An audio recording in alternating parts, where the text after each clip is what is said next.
నేను ఇవాళ ఓపెన్గా అడుగుతా ఉన్నాను. హరీష్ రావు గారికి నేను సూటి ప్రశ్న వేస్తున్నా. ఈ రాష్ట్ర ముఖ్యమంత్రి రేవంత్ రెడ్డి గారు కూడా నేను సూటి ప్రశ్న వేస్తున్నా. నా మీద కుట్రలు ఎప్పటి నుండి ప్రారంభమైనాయి?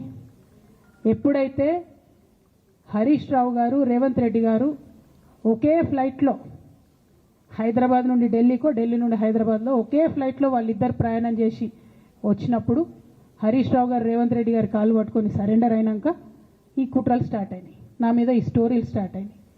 మా కుటుంబాన్ని విడగొట్టాలనేటటువంటి కుట్ర స్టార్ట్ అయింది. నేను ఛాలెంజ్ చేస్తా ఉన్నా, రేవంత్ రెడ్డి గారు మీరు చెప్పండి, ఆ ప్రయాణం జరిగిందా జరగలేదా? హరీష్ రావు గారు మీరు చెప్పండి, ఒకే ఫ్లైట్లో మీరు రేవంత్ రెడ్డి గారితో కలిసి వచ్చిర్రా రాలేదా? ఆ తర్వాత నుండే నా మీద ఈ కుట్రలు జరుగుతున్నాయా లేదా? సరెండర్ అయింది మీరు.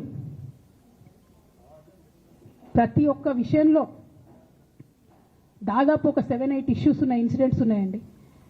అఫీషియల్ పిఆర్ఓ ట్వీట్ చేస్తాడు, Congress party official PRO tweet చేస్తాడు, ముఖ్యమంత్రి గారు పిఆర్ఓ, ఈ పాల వ్యాపారంలో అవినీతి జరిగిందని.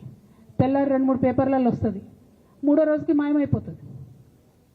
అదే కేటీఆర్ గారినేమో 3 సార్లు విచారణ పేరుతో పిలిచి వేధిస్తారు.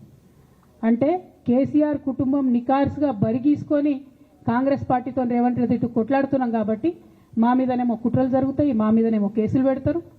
మీ మాత్రం 1 or 2 days హెడ్లైన్స్ వస్తే తర్వాత న్యూస్ గాయబవుతుంది.